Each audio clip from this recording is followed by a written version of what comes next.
오늘은 사도행전 15장 30절부터 35절까지의 말씀 찾아서 저와 여러분 한 절씩 교도하겠습니다.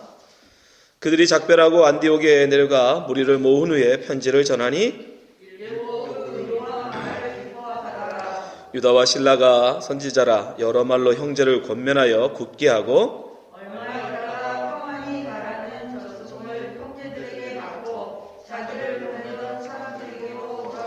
다 함께 35절 있습니다. 바울과 바나바는 안디옥에서 유다하며 수다한 다른 사람들과 함께 주의 말씀을 가르치며 전파하니라. 아멘.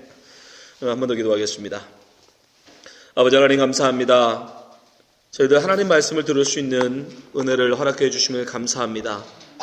정말 저희들에게 하나님의 말씀을 온전히 새길 수 있는 그런 시간 되게 하여 주시옵소서.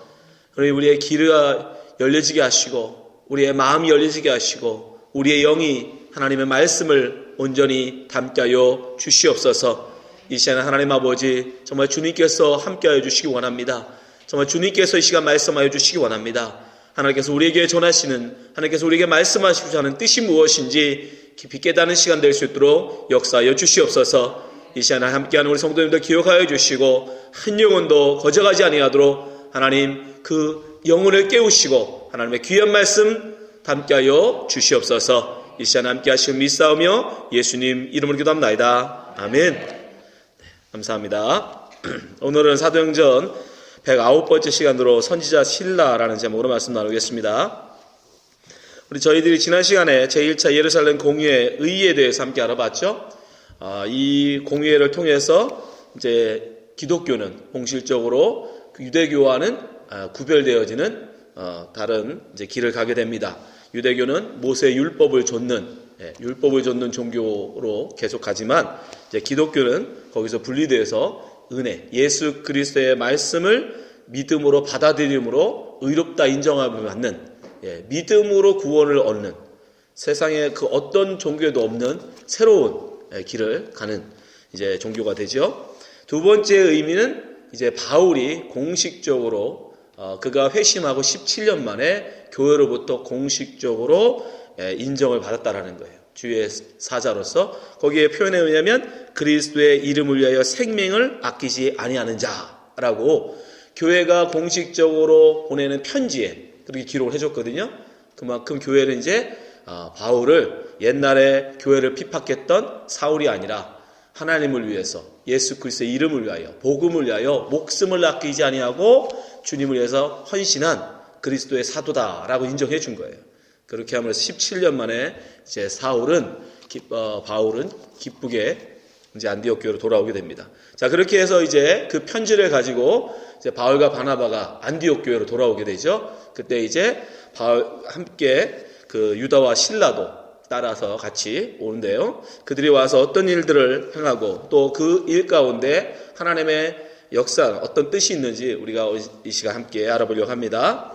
자, 바울과 바나바 일행이 이제 안디옥 교회로 돌아옵니다. 여기서 안디옥 교회는 BCD의 안디옥, 예루살렘에서 한 460km 정도 북쪽에 있는 그 지역이거든요. 거기로 다시 돌아와서 사람들을 모으고 이제 편지를 읽어주죠. 자, 15장 30절 말씀 보세요. 그들이 작별하고 안디옥에 내려가 무리를 모은 후에 편지를 전하니. 그게 그들이 간 목적이었으니까 유다와 실라는 그 일을 하라고 파송받은 사람들이거든요. 그러니까 당연히 가서 그들에게 편지를 전해줍니다. 자, 그 편지를 이제 안디옥 교회 성도들이 다 듣고 이제 굉장히 기뻐하죠. 31절 보세요. 읽고 그 위로한 말을 기뻐하더라. 자, 한글 성경에는 거기에 주어가 안 나와요. 누가 기뻐했다라는 말이 없는데 원어 성경에는 그들이 읽고 기뻐했다라고 나와요. 그래서 그들은 바로 안디옥 교회 성도들이었겠죠. 그죠? 그러면 여러분 왜 안디옥 교회 성도들이 이 편지를 받고 기뻐했을까요? 첫 번째 이유는 그들이 이제까지 알고 믿고 따르던 복음이 참된 것이라는 인정을 받았기 때문이라는 거예요. 그죠?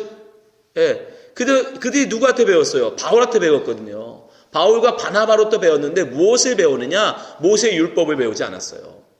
이신층이라는 은혜는 믿음으로 말미암아 구원을 얻는다라고 하는 그 은혜의 복음을 그들은 받았고 그것을 그들은 확신했고 그거에 대해서 자기들은 믿고 따르고 심지어 그들은 그 복음을 자기들뿐 아니라 그 또 북쪽에 지금은 터키 지역이죠.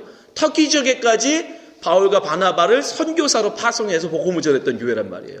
근데 이 복음에 대해서 예루살렘에서 온 어떤 사람들이 야 아니야 니들 잘못 배웠어 그거 아니야 은혜로 말미암아 믿어서 구원받는 게 아니라 모세 율법 할례 받고 유대인 돼서 모세 율법 니들 지켜야 유대인 돼야 너희들 예수 그리스도의 그리스도인이 되어서 주를 메시아라고 인정함으로 말미암아 너는 구원받는 거야 라고 하는 이상한 다른 복음을 듣게 되죠.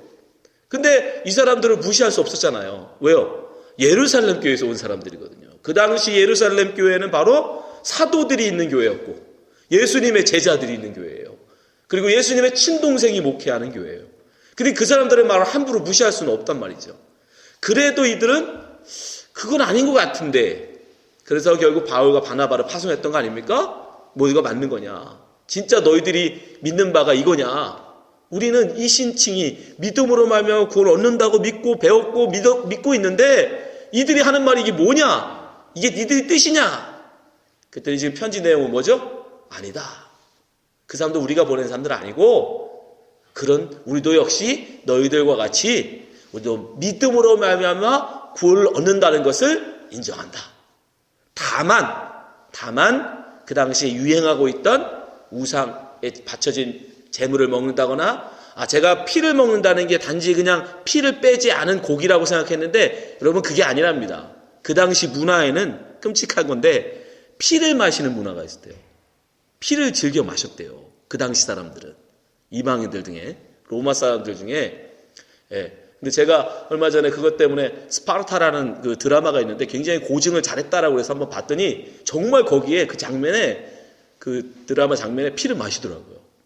그 당시 사람들은 그런 일들을 했대요. 그러니까 유대인 사람들 볼 때는 아주 기겁을 할 일이죠. 근데 기독교인이 된 이후에도 그게 그 사람들은 문화였으니까 기독교 유대 이방인 사람들 로마 사람들 중에 기독교인이 된 이후에도 그것을 했던 사람이 있었던 거죠. 그러니까 그건 아니다. 피를 마시는 건 그거는 절대 해서는 안 될 것이다. 아무튼 그런 편지 내용들을 보내게 되죠. 그래서 그것만은 너희들 하지 않았으면 좋겠다. 그러나 본질은 뭐죠? 믿음으로 말미암아 구원 얻는다는 거에 동의하는 거예요. 그러니까 그거로 기쁜 거죠. 우리가 믿는 바가 잘 믿고 있었던 거구나. 여러분 이거 굉장히 중요해요. 여러분 지금 우리 이 준어에는 저희 교회밖에 없지 않습니까? 그죠? 그래서 저희들이 제가 여러분에게 전하는 이 메시지만이 진리라고 생각하고 있는데 어느 날 한국에서 왔다는 어떤 분이 와서 어떤 목사라는 분이 와서 다른 소리를 만약 한다고 생각해 보세요. 예? 근데 그분이 굉장히 유명한 분이야. 모든 사람들이 다 대단한 목사님이라고 인정하는 분이야. 그럼 여러분들 생각이 어떻게 생겼어요? 우리 목사님이 딴소리 한 건 아닌가? 이제까지 우리 목사님이 엉뚱한 거 우리한테 가르친 거 아닐까? 그죠? 그렇게 생각할 거 아닙니까? 근데 지금 그 편지로 말미암아 아니야. 그들이 가서 한 소리 우리가 전한 말 아니다. 너희들이 믿는 거 맞다. 그러니까 기쁘지 않을 수가 없죠. 자기들이 믿는 게 옳다고 인정받았으니까. 예루살렘 교회에서 그것도 전체가 다 모인 공유회에서 인정해 줬습니다. 두 번째 왜 그들이 크게 기뻐할 수 있었느냐? 이제 여러분 그렇게 인정함으로 말미암아 이제 기독교가 완전히 그 주축이 옮겨져요. 그 전까지는 어쨌든 예수님이 유대인이었고, 그죠? 예수님이 이스라엘 사람이잖아요. 예수님이 이스라엘 사람이었고, 예수님의 제자 중에 이방인이 없었어요. 예수님의 제자들 역시 다 유대인이었어요. 그죠? 그리고 나중에 교회가 생겨진 이후에 7명의 집사를 세우는데 일꾼들이죠. 공식적으로 교회에서 인정한 일꾼들. 그들도 역시 다 뭐예요? 여러분 헬라파이긴 하지만 그들이 나고 자란 것이 예루살렘, 이스라엘은 아니지만 그들도 역시 다 유대인이었어요. 그러니까 대부분 그 당시 초대교회의 모든 중심이 다 유대인 중심으로 이루어지고 있었어요. 근데 서서히 이제 안디옥 교회를 중심으로 안디옥이 이방인 중심의 교회였잖아요. 그죠? 이방인 교회의 중심이었고 그들이 또 그 복음을 또 다른 이방인 지역, 그 터키 지역으로까지 복음을 전하면서 많은 교회들이 이방인 교회들이 생겨나기 시작했어요. 그죠?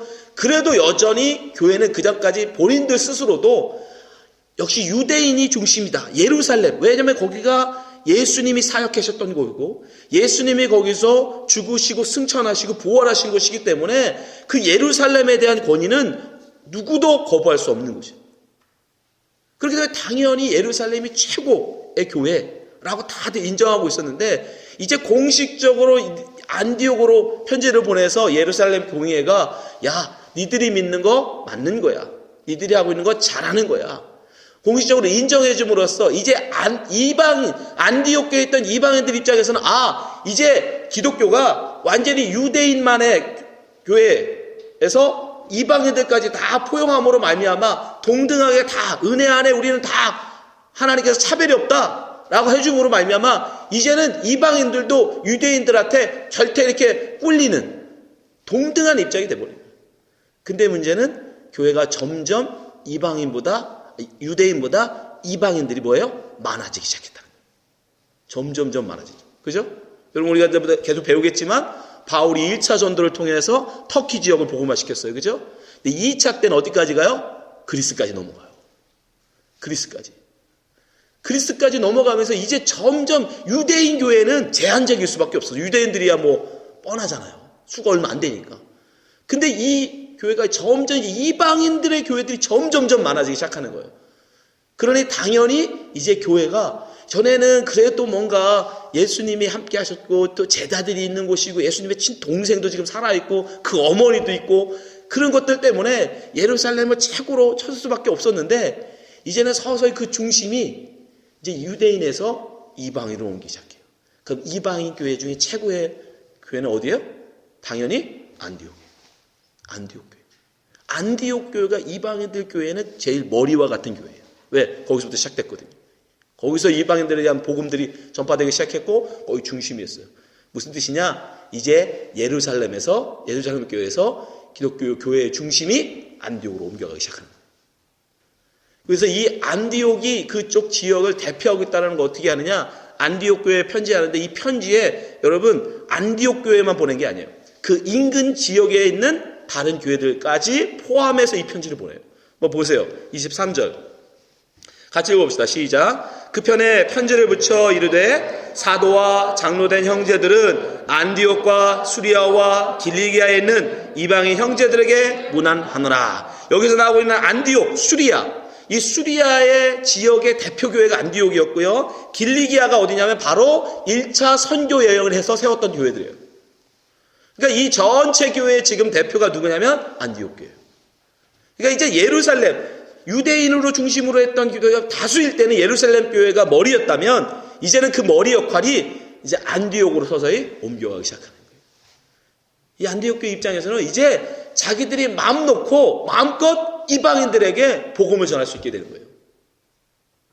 예수님 말씀처럼 먼저 된 자가 나중되고 나중된 자가 먼저 된다고 하셨죠. 자, 마태복음 19장 3절 보세요. 그러나 먼저 된 자로서 나중되고 나중된 자로서 먼저 될 자가 많으니라. 제일 먼저 세워진 교회가 어디예요? 예루살렘 교회예요. 예루살렘 교회가 제일 먼저 세워진 최초의 교회예요. 이 당시에 사실 나중된 교회가 뭐예요? 어디예요? 안디옥 교회. 여러분 그 당시 사람들 유대인들 입장에서 볼 때는 안디옥 교회는 사실 쳐주지 않았어요. 왜냐하면 예수님하고 일단 아무런 관련이 없어. 그렇죠? 안디옥 교회는 예수님이 가신 적도 없어요. 거기는 안디옥 지역을 예수님이 가신 적이 아예 없어요. 그러니까 예수님하고는 아무 관련. 그렇다고 그러면 예수님의 제자들 바로 그때 베드로라든가 뭐 요한이라든가 이런 사람들이 가서 세웠느냐? 그것도 아니에요. 베드로가 요한이 가서 세운 교회도 아니에요. 그러면 바나바가 세우느냐? 아니요. 바나바도 세운 건 아니에요. 이미 다른 사람들이 세워져 있다고 얘기길래 예루살렘 교회가 바나바를 파송해 준 거예요. 목사가 없으니까. 그러니까 자기들끼리 요즘 말로 하면 그냥 성도들끼리 모아서 교회를 하기 시작한 거죠. 이방인 사람들 모아놓고. 그러니까 교회를 볼 때는 사실은 가장 어떤 권위를 내세울 만한 심지어 거기에 선생 중에 누가 있어요? 바울이 포함되어 있었잖아요. 바울이. 네? 교회를 핍박하던 바울이 거기에 포함되어 있었거든요. 그러니까 사실은 그 당시 유대인 관점, 그 당시 관점으로 보면 사실 예루살렘 교회와 안디옥 교회는 비교조차도 안 돼요. 어디 감히 안디옥 교회가 예루살렘하고 이렇게 라이벌을 갖는다? 그런 상상도 할 수 없는 그런 교회였어요. 근데 이제 이 공회의로 말미암아 그들이 이제 그 교회가 인정을 받음으로써 이제 다른 사람들이 볼 때는, 특별히 이방인들 입장에서 볼 때는 안디옥 교회가 이제는 자기들의 머리와 같은 교회가 돼버려요. 그러면서 이제 그들은 본격적으로 선교 사역을 시작합니다. 이제 16장에 넘어가면 본격적으로 이제 그 위쪽 지역, 이방인 지역을 향해서 복음 선교를 사역을 시작하고, 역사적으로도 교회 사적으로도 70년에 예루살렘이 완전히 폐허가 되면서, 그죠? 로마 군대가 쳐들어가서 완전히 예루살렘을 황폐화 만들어요. 거기 있는 사람들도 다 죽이고, 대부분의 사람들 다 도망가 버리고, 거기 남아있던 사람마저도 다 죽어요. 거의 역사 기록에 보면 거의 100만 명 가까이 죽었다고 그래요. 어마어마한 거예요, 그 당시에. 그러니까 다시는 반란을 일으키지 못하도록 아주 로마가 본보기로 했어요. 로마는 약간 그런 게 있어요.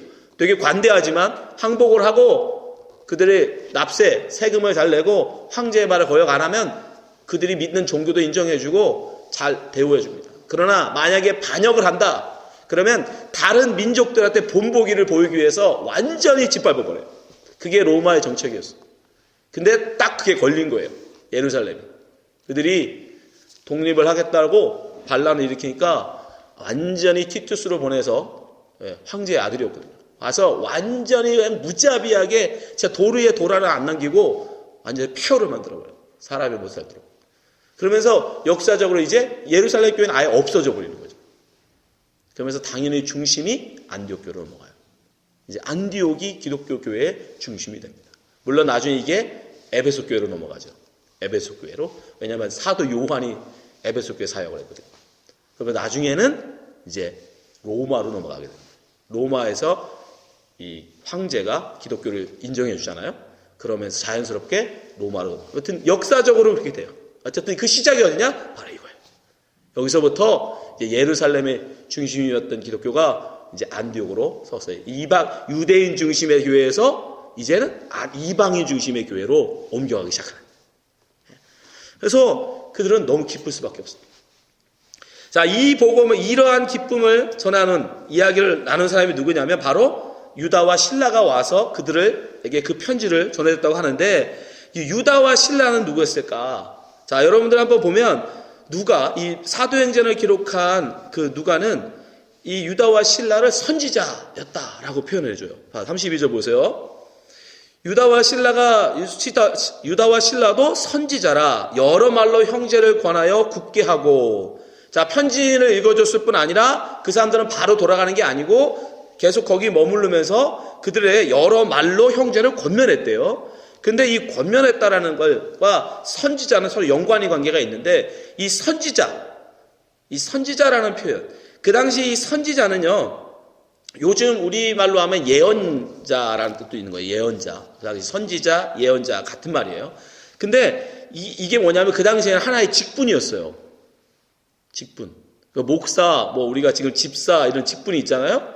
그러니까 교회의 직분 중에 선지자 직분이 있었어요.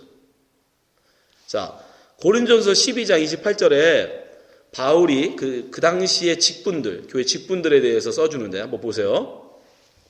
하나님이 교회 중에 몇을 세우셨으니, 교회에 세운 사람들, 그걸 직분자라고 하잖아요. 첫째는 사도요, 둘째는 선지자요, 셋째는 교사요, 그 다음은 능력을 행하는 자요, 그 다음은 병 고치는 은사와 서로 돕는 것과 다스리는 것과 각종 말하는 것이라.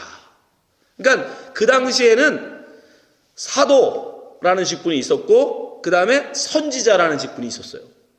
그 다음에 교사라는 직분도 있었고, 그 다음에 각종 은사를 따라서 은사를 행하는 사람들도 역시 직분자로 서 있었어요.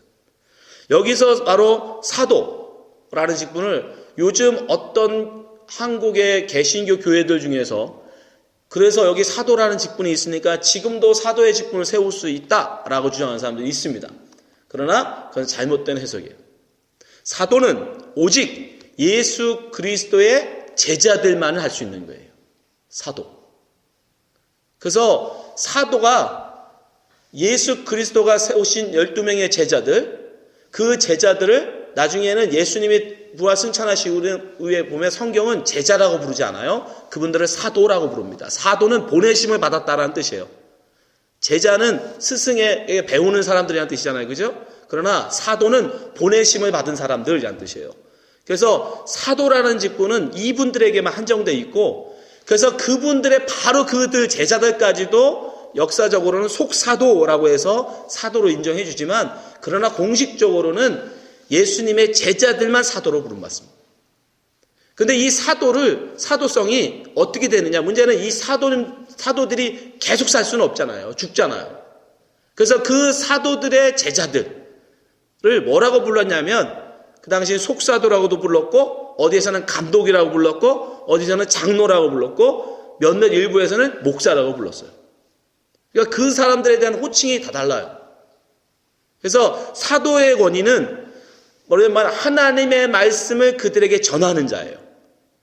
예. 근데 이것이 누구에게? 장로와 감독과 목사에게 위임된 거예요. 그래서 지금 현재 많은 교회들이 지금 말씀을 전하는 일을 담당하는 사람들을 뭐라고 불러요? 목사 또는 장로 또는 감독이라고 부릅니다. 각 교단마다 사실 어느 전통을 따라가느냐는 달라요. 그러나 여러분들이 이해할 건 감독이든 장로든 목사든 다 사도의 그 말씀을 전하는 권위를 물려받은 직분들이라는. 그러면 선지자는 뭐냐? 선지자는 이 당시에는 선지자들이 있었는데, 이 선지자는 특별히 아무나 되는 게 아니에요. 뭐 사도도 그렇긴 하지만 선지자들은 아무나 되는 게 아니라 하나님께서 예언의 은사를 주신 사람만 다 해요. 여러분 은사가 있죠, 그죠? 하나님께서 성령으로 여러 각 능력을 주시는데, 어떤 능력을 주시냐면 장래의 일을 알게 하시는 능력을 준 사람들이 있었어요. 그걸 예언의 은사라고 그러거든요. 그 예언의 은사들을 받은 사람들을 선지자로 세웠어요. 자, 바울 사도는 특별히 많은 은사들 중에서 병 고치는 은사도 있고, 뭐 방언 통역하는 은사도 있고, 여러 은사가 있는데 그 중에서 무슨 은사를 사모해라? 예언의 은사를 사모하라고 특별히 얘기해요. 자, 고린도서 14장 1절 보세요. 사랑을 추구하며 신령한 것을 사모하되 특별히 예언하려고 하라. 예언의 은사를 특별히 더 사모하라는 거예요. 왜? 자, 3절 나옵니다. 14장 3절. 그러나 예언하는 자는 사람에게 말하여 덕을 세우며 권면하며 위로하는 것이요. 예언의 은사는 특별히 사람들을 세워주고 그들을 권면하고 위로한대요. 그렇기 때문에 예언의 은사를 특별히 사모하라는 거예요. 그래서 이 예언의 은사를 가진 사람들을 선지자라고 불렀죠. 그죠? 그래서 오늘 본문에도 보면 이 유다와 신라는 선지자라 여러 말로 형제를 뭐 했다? 권면했다. 각주에 보면 위로했다라고 나와요. 그러니까 그 선지자라는 직분이 하는 일이 그런 거였어요. 사람들을 권면하고 위로하는 거. 무엇으로? 예언의 말로. 그래서 어떤 사람들은 지금도 그러면 예언의 은사를 받으면 선지자라고 할 수 있는 거 아니냐? 아닙니다. 여기서 말씀하는 예언의 말씀, 그리고 그 예언의 말씀으로 사람들을 위로하고 권면하는 것은 다만 이 시대에만 했던 거예요. 왜? 이 시대에는 특별한 시기였는데 아직 하나님의 계시의 말씀이 성경이 확립되지 않았던 때예요. 이들이 하는 말은 그냥 야, 좀 있으면 지진이 올 것 같아. 좀 있으면 눈이 많이 와서 큰 피해가 올 것 같아. 이런 정도의 예언을 하라는 게 아니라 하나님의 말씀을 우리가 예언의 말씀이라고 하잖아요. 그죠? 하나님의 말씀을 이야기하고 있는 거예요. 그러니까 사도도 그렇고 선지자도 그렇고 이분들은 그 직분은 다 그 당시 초대교회에 아직 성경이 기록되어지지 않은 그때에만 하나님께서 한정적으로 하나님의 성경 말씀이 없으니까 무엇으로 그들에게 예언의 말을 전하고 무엇으로 그들에게 복음의 말을 전하냐 말이에요. 그러니까 한시적으로 그들에게 허락해 주셨던 거예요. 이 시대에도 누가 어떤 사람이 와서 나 예언의 영을 받았다, 예언의 은사 받아서 내가 예언해 줄게, 여러분 그런 거 듣지 마세요. 그런 점을 치는 거하고 똑같은 거예요. 왜요? 예언의 말씀은 이미 성경 요한계시록을 기록됨으로 말미암아 이제 우리에게는 필요 없어요. 하나님의 예언의 말씀은 이미 성경을 통해서 확정하셨어요. 이 이외에 다른 예언의 말씀, 여러분 그거는 거짓입니다. 그래서 선지자라는 직분이 여기 있긴 하지만 그러나 그것은 단지 성경이 기록되어 있지 않았던 초대교회에만 한시적으로 하나님께서 허락했던 직분이었고 이 시대에는 필요하지 않다. 왜? 우리에게는 지금 성경이 있기 때문에. 그러나 이들이 하던 직분은 뭐다? 바로 다른 자를 권면하는 직분이었어요. 하나님의 말씀으로, 하나님께 받은 말씀으로 그들에게 권면하는 일을 했던 거예요. 자, 근데 더 중요한 건 이 선지자들, 특별히 여기에 유다와 실라라는 사람이 그 파송을 받아서 이 안디옥 교회에 왔는데 그 중에 실라라는 사람을 하나님께서 보내시는 깊은 뜻이 있었어요. 뭐냐? 바로 그 다음에 요 일이 끝나고 나서 이제 바울과 바나바가 하나님의 말씀을 다시 우리가 전했던 곳에 방문하자. 그래서 1차 선교했던 곳을 방문하자는 문제를 가지고 두 사람이 다투게 돼요. 그러면서 둘이 갈라섭니다. 그때 바울과 동행한 사람이 바로 실라예요. 그러니까 하나님께서는 바로 그 다음 일을 위해서 지금 실라를 준비하고 계셨던 거예요. 사실 오늘 여러분들이 읽은 우리 한글 성경에 보면 여러분 한번 성경 보세요. 34절이 없음이라고 나와요. 그죠? 자, 33절 한번 보여주세요. 스크린. 자, 얼마 있다가 평안히 가라 전송을 형제들에게 받고 자기를 보냈던 사람들에게 돌아가되 누구 얘기하는 거냐면 유다와 실라를 얘기하는 거예요. 유다와 실라가 얼마가 머물러 있다가 이제 안디옥 교회로부터 이제 환송을 받고 전송을 받고 다시 이제 예루살렘 교회로 돌아갔다라는 얘기예요. 그죠? 근데 34절에 우리 성경에는 없음이라고 나오는데 어떤 성경에는 내용이 있어요. 무슨 내용이 있느냐? 그러나 신라는 거기에 그들과 함께 유하기를 작정하고 라는 구절이 들어가 있어요. 어떤 성경에는. 이게 무슨 얘기인지 여러분들은 좀 이해하기 어려우실 텐데 이 성경은 이 사도행전이라고 하는 성경은 누가가 씁니다. 누가라는 사람이 성경을 썼는데 문제는 누가가 처음으로 쓴 이 사도행전이라는 성경은 존재하지 않아요. 지금 현재 우리에게. 남아있지 않습니다. 없어졌어요. 근데 뭐는 남아있느냐? 그분이 썼다고 하는 사도행전을 카피해서 옮겨 적은 그걸 사본이라고 부르는데 이 사본은 있어요. 근데 문제는 한 사람만 사본을 만든 게 아니고 여러 사람이 사본을 만들었어요. 이 사람도 사본을 만들었고 저 사람도 사본을 만들었고 어떤 건 사본의 사본. 대부분 사실은 원사본도 아니고 사본의 사본들이에요. 대부분. 지금 현재 남아있는 원 성경이라는 게. 그런데 문제는 이 사본하고 이 사본이 서로 맞으면 문제가 없죠. 그죠? 똑같으면 문제가 없어요. 다 35절이 기록되어 있으면 문제가 안 되는데 어떤 건 34절이 있고 어떤 사본은 34절이 없네? 자, 여러분 같으면 어느 게 더 진짜일까요, 여러분?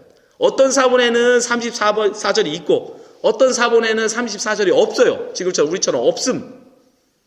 자, 이런 경우에는 어떤 게 더 원본에 가까울까요? 네, 없음이 더 원전에 가까운 거예요. 여러분, 사본을 옮길 때 원래 있는 말씀을 지워버리는 경우는 없어요. 그렇잖아요? 원래 누가가 기록한 사본을 사람이 카피해서 쓰는데 그분이 기록한 거를 자기 마음대로 지워버리고 이건 아니지 하고 지우는 경우는 없어요. 근데 무슨 경우는 있을 수 있어요. 이 말은 너무 어렵다. 이거는 요즘 사람들이 이거 못 알아듣겠네. 그러니까 요즘 말로 바꿔줘야겠다. 라고 첨가할 수는 있죠. 이해되시죠? 그래서 사본을 볼 때 어느 게 더 진짜냐를 판단하는 기준 중에 하나예요. 원본보다 더 많이 기록된 건 이게 좀 더 원본에서 멀어지는 거예요. 최대한 간단한 거. 왜? 원본보다 첨가는 해도 원본을 지우는 경우는 없으니까. 그래서 없음과 있음이 있을 때는 없음을 대부분 원본으로 칩니다. 있음은 보통 그 옮긴 사람이 거기다가 첨가를 했다는 거예요. 그럼 왜 이런 말을 첨가했을까? 신라는 더 거기에 머물기로 작정했다라는 말을 왜 첨가했을까? 바로 그 다음 사건.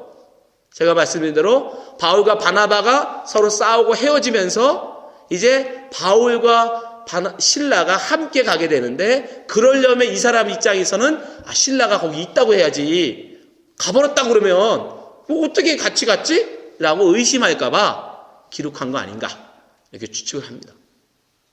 사실 그 다음 35절도 보여주세요. 바울과 바나바는 유하며 수다한 다른 사람들과 함께 주의 말씀을 가르치며 전파하니라 라고 기록되어 있는데, 여기도 역시 약간 다르다라고 얘기해요. 네. 그래서 어떤 분들은 35절도 역시 첨가된 거로 봐요. 35절도. 어쨌든 그게 중요한 게 아니라, 중요한 건 지금 그 다음 사건과 이제 바로 이어서 36절에 나오는 사건들인데요. 거기 사건과 이제 신라가 굉장히 중요한 역할을 한다는 거예요. 왜냐하면 이제 바울과 바나바가 헤어지면서 바울의 동역자로서 신라가 함께 가기 때문에. 자, 39절, 40절 보여주세요. 서로 심히 다투어 피차 갈라서니 바나바는 마가를 데리고 배 타고 구브로로 가고, 마가를 데리고 갑니다. 40절, 바울은 신라를 택한 후에 형제들에게 주의 은혜 부탁함을 받고 떠나. 서로 다른 사람 데리고 가죠. 그러면서 떠나갑니다. 그러니까 이것을 하나님께서는 미리 준비하고 계셨던 거예요. 그래서 신라를 그곳에 안디옥에 가는 자에 포함시키셨던 거죠. 여러분, 바울과 바나바 그리고 유다와 신라가 예루살렘에서 안디옥까지 그 당시에는 대부분 걸어 다녔어요. 여기는 해상길보다 육로로 대부분 다녔기 때문에 적어도 보름 이상을 걸어가야 됐어요. 걸어서 보름. 그럼 보름 동안 걸어가는 동안 바울과 신라가 무슨 일을 했겠어요? 야, 우리 갈 길 바쁘니까 그냥 빨리 걸어가자 막 하고 하진 않았을 거예요. 가는 길에 그들은 교제를 했겠죠. 그죠? 많은 이야기를 했을 거고. 그러면서 바울은 신라에 대해서 알게 됐겠죠. 이가 어떤 사람이구나. 그러면서 이가 나랑 나중에, 그가 그러한 과정을 결국 통해서 나중에 그가 바나바가 헤어졌을 때 내가 누구와 함께 갈까 할 때 신라를 생각했겠죠. 그때 함께 하면서 그 교제했던 신라. 그 사람이라면 같이 갈 수 있겠다. 결국 그 15일간에 함께 했던 여정으로 말미암아 바울은 신라를 알게 됐고, 그 과정이 없었다면 뜬금없게 갑자기 저 예루살렘 교회에 있는 신라를 바울이 어떻게 알고 같이 가요? 그럴 수는 없어요. 그러니까 결국 바울과 이 신라의 만남 속에 하나님의 예비하심이 있었던 거예요. 이것을 많은 세상 사람들은 이 인연이라고 얘기합니다. 그죠? 이 인연을 우연이라고 얘기해요. 여러분, 그런 건 없어요. 이 세상에 사람들은 그걸 인연을 우연이라고 얘기하지만, 우리가 예수 그리스도를 믿는, 우리가 하나님을 믿는 우리에게는 그 모든 것은 다 하나님의 섭리라고 얘기해요. 하나님의 섭리, 하나님의 예비하심, 역사. 하나님께서 여러분 이 땅에 우리의 모든 일들을 일어나 가실 때 그냥 초자연적인 어떤 기적 이런 걸로 우리에게 하시는 게 아니에요.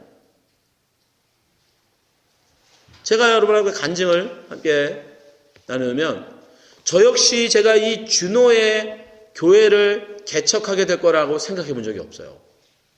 제가 미국에 2005년에 앵커리지 제일침례교회 초청받아서 왔을 때만 해도 저는 준호라는 것을 알지도 못했습니다. 그래서 미국에서 또한 교회를 개척할 거라고 생각도 안 했어요. 해본 적도 없어요. 근데 거기서 누구를 만나게 됩니까? 김용하 장로님이라는 분을 만나게 돼요. 근데 그분이 기도 모임에서 기도 제목을 이야기하는데, 준호에 교회가 없어서 교회를 가지 못하는 당신의 아들들이 있다라는 거예요. 저는 그게 너무 마음이 아팠어요. 아니, 다른 지역도 아니고 저 아프리카 작은 남미도 아니고 미국에서 교회가 어마어마하게 많은 이 미국에서 교회가 없어서 교회를 못 가는 사람이 있다. 교회를 아예 몰라서도 아니고 교회는 가고 싶은데 교회가 없어. 그래서 저는 너무 마음이 아팠고, 그럴 수 있는가. 근데 결국 제가 나중에 그 장로님을 통해서 결국 제가 준호의 교회를 개척하러 오고, 그리고 그분들의 자녀, 여기 우리 집사님, 저들과 함께 교회를 시작하게 돼요. 그러니까 여러분, 저는 전혀 준호의 어떤 교회를 세울 거라는 생각, 그 준호라는 곳에 대해서도 그 누가 사는지 아무것도 알지 못했어요. 그러나 하나님은 계획 갖고 계시죠, 그죠?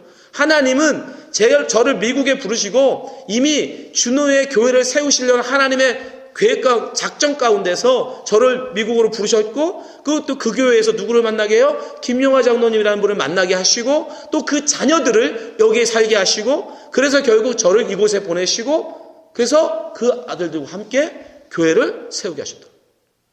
이게 우리의 볼 때는 우연이고 그냥 단순한 인연인 것처럼 보이지만, 그러나 이 모든 것은 다 하나님의 섭리예요.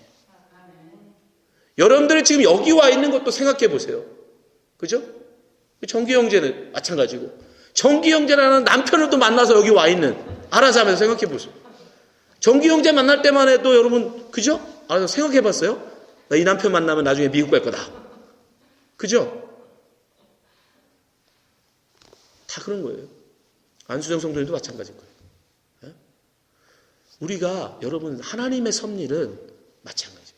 여러분, 제가 이렇게 살아오면서, 목회를 하면서, 또 신앙생활을 하면서 제가 번번이 느끼는 거지만, 하나님은 하나님의 당신을 이루시고 계획해 나가실 때 기적적인 어떤 초자연 능력으로 이 시대에 행하시는 것보다 우리 주위에 있는 사람들, 다른 사람과의 만남, 그걸 인연이라고 하잖아요, 대부분. 그런 인연을 통해서 결국 그 일들을 이뤄나가게 하시다는 거예요. 그러니까 그 모든 것에 간섭하시고 역사하시는 분이 하나님이심을 우리 인정하고 고백해야 돼요. 그러면 하나님은 하나님의 일을 이루실 때 당신의 역사, 그런 섭리 가운데 다 하시니까 그냥 우리는 가만히 있으면 되겠네? 아니죠. 신라가 바울을 만나서 하나님의 귀한 쓰임을 받을 때까지 여러분이 신라라는 사람이 그냥 가만히 있던 사람이냐? 결코 그렇지 않아요. 이미 교회는 그 사람을 인정하고 있었어요. 예루살렘 교회에서 지도자로 인정받고 있는 사람이었어요. 그가 그 자기에게 맡겨진 그 일, 앞으로 그럴 일은 자기는 몰랐겠죠. 신라는 전혀 그거 몰랐어요. 나중에 바울과 함께 이 하나님의 귀한 역사 동참할 거라는 건 상상도 못하고 있었겠죠. 그러나 그는 자기에게 부여된 자기의 직무, 예언의 은사를 가지고 선지자로서 사람들을 권면하고 사람들을 위로하는 그 선지자의 사역을 그는 예루살렘 교회에서 충실히 자기 자리에서 열심히 감당하고 있었어요. 그랬더니 하나님은 나중에 그를 바울과 함께 안디오로 가게 하시고 나중에는 선교에 동참하게 하시더라는 거예요. 그러니까 여러분, 우리에게도 마찬가지예요. 여러분에게 향한 하나님의 계획 우리는 모릅니다. 저도 몰라요. 어떤 일을 일어나가실지 우리는 모릅니다. 그러나 분명한 사실은 뭐냐? 분명히 하나님은 우리의 주위에 있는 누군가를 또 만나게 하시고 그 인연을 통해서 우리에게 하나님의 일을 일어나가실 텐데, 그 만남까지는 우리는 우리 자리에서 최선을 다해 살아가야 된다는 것이죠. 나에게 지금 현재 보여준 이 자리, 이 위치, 이곳에서 열심 다해서 그 일을 살아갈 때 하나님은 하나님의 계획을 또 만남을 통해서 일어나가실 거라는 거예요. 그 하나님을 믿는 것을 뭐라고 그래요? 그걸 믿음이라고. 그걸 하나님을 향한 신실한 믿음이라고 얘기합니다. 하나님은 반드시 당신을 일어나가신다. 잠언에는 이런 말씀이 있죠. 사람의 마음에는 많은 계획이 있어도 오직 여호와의 뜻만이 완전히 서리라. 정말 생각하면 생각할수록 기가 막힌 말씀이죠. 우리가 얼마나 많은 꿈이 있었습니까? 여러분 젊었을 때 얼마나 많은 여러분의 장래에 대한 기대와 욕망이 있었습니까? 그러나 그 욕망과 나의 그 뜻과 상관없이 결국 하나님은 하나님의 일을 일어나가십니다. 오직 하나님의 뜻만이 완전히 선다. 맞습니다. 그럼 우리는 어떻게 해야 되는가? 결국 우리의 모든 행사를 그분께 맡겨야 돼요. 그래서 잠언서 16장 3절 보세요. 같이 읽어봅시다. 시작. 너의 행사를 여호와께 맡기라. 그리하면 내가 경하는 것이 이루어지리라. 아멘. 믿으시기 바랍니다. 그분이 이루어 가실 거예요.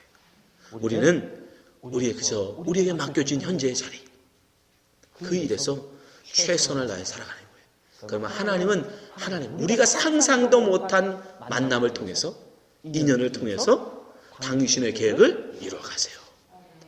그 신실하신, 그 인도하심을 믿고 여러분 자리에서 열심히 살아가시기 바랍니다. 그럼 반드시 하나님은 하나님의 뜻을 이루어가실 것입니다. 다시 기도하겠습니다. 아버지 하나님, 저희들은 믿습니다. 하나님께서 반드시 우리를 들어 하나님의 일을, 하나님의 뜻을 이루어심을 믿습니다. 그것이 우리에게 어떻게 일어날지 우리는 모릅니다. 그러나 신라를 인도하시고 바울을 만나게 하신 것 같이 또 우리를 들어서 또 하나님께서는 반드시 당신의 사람들을 만나게 하시고 당신의 일을 이루게 하실 믿습니다. 그 일이 이루어지기까지 저희들 자리에서 최선을 다하며 살아가게 하여 주시옵소서. 이번 한 주도 하나님께서 어떤 일을 우리에게 이루실지 모르지만 하나님, 우리의 자리에서, 각자의 자리에서 최선을 다하며 살아가는 우리 주님께 성도되게 하여 주시옵소서. 예수님 이름으로 기도합니다. 아멘.